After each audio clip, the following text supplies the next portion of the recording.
The Nitric framework helps developers build and deploy cloud applications extremely fast by automatically provisioning the resources required to run the application. The framework also gives developers a local emulation of their application. Nitric will feel familiar to developers who have built applications with frameworks like Koa or Express.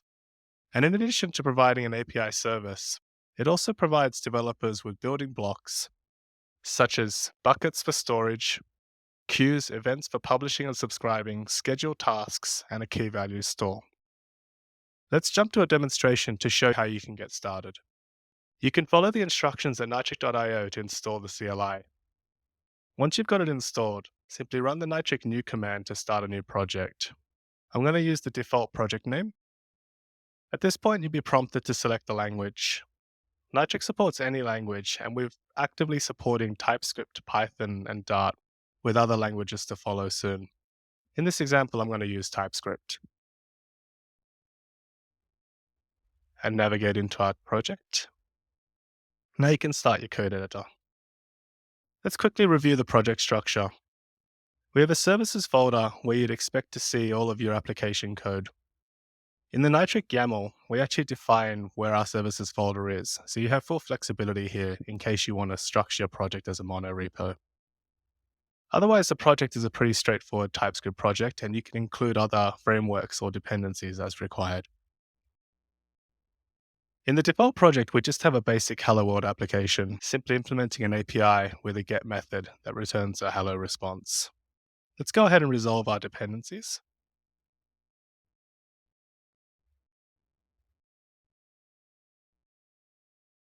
And at this point, once we're finished, we're ready to run our application. Because Nitric supports local emulation, all I have to do is run the Nitric start command, and we'll be prompted with the Nitric dashboard, which allows us to interact with our API and test it locally. Let's give this a try.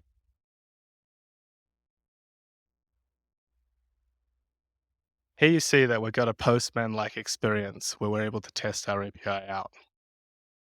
When you're ready to test your application in the cloud, you'll need to create a new stack. So we'll head back to the CLI to do this.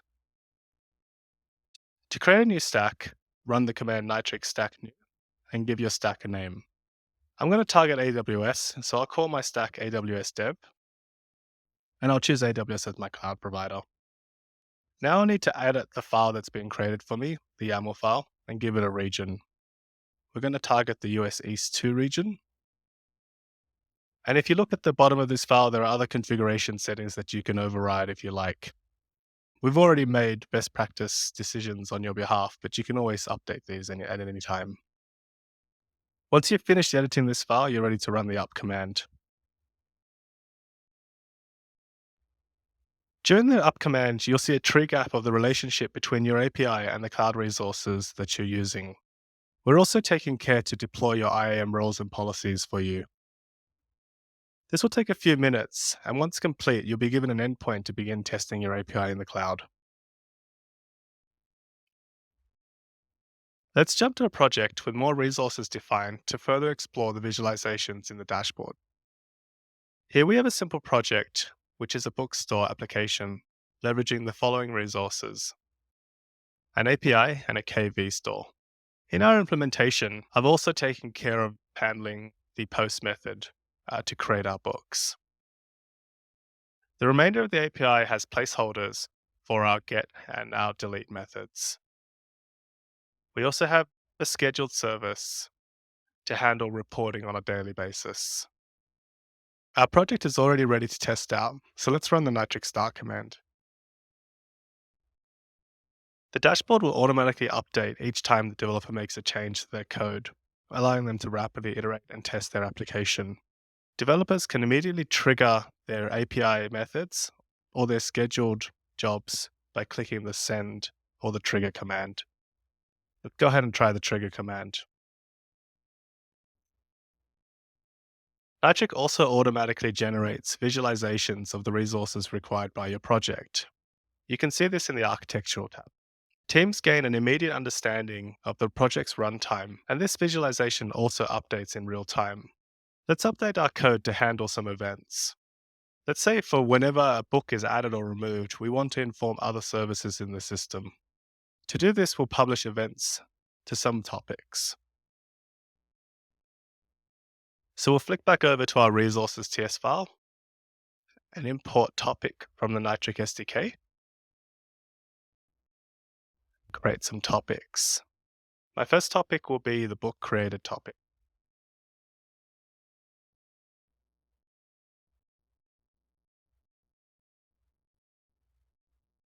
And I'll just copy this to make our book. Delete it.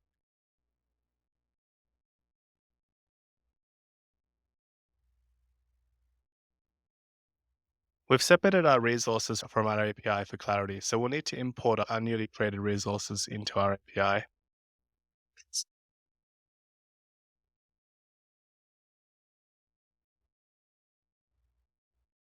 And our deleted topic. As you can see on line 4, when we initialized our KV store, we set it up with an intention.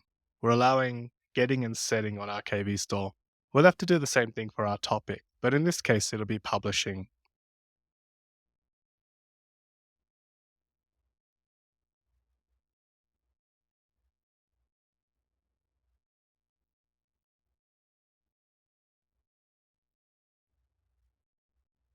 And we'll have to do the same with our deleted.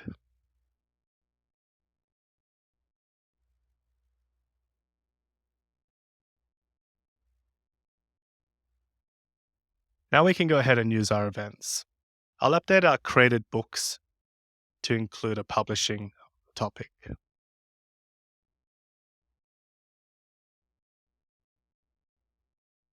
In this case, I only want to send through the title. Now if we flip back over to our dashboard, we'll see our updated resources and their association with the service itself. Without digging into the code, immediately an architect or another team member can walk by and see what's been implemented. They are also able to make suggestions of optimization and improving collaboration. For example, in this case, maybe we don't want two topics published whenever a book is updated. These could potentially be consolidated into a single event called book updated, with a state variable inside of it letting us know what type of update it was.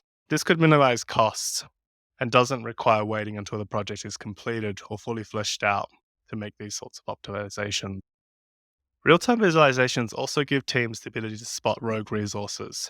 For example, if we head back to our code and we comment out code that's involved with the storage bucket, we'll notice that the lines connecting our storage bucket to our service have been disconnected. And this allows us to quickly notice or spot anomalies in our code and mediate them. Again, if I uncomment the code, we should see these connections restored and a more clear picture of what's happening with our resources. Visualizations are extremely useful for keeping teams in sync and sharing information with stakeholders who aren't already able to dive into the code. We're excited to see how this feature helps to bridge communication within your team.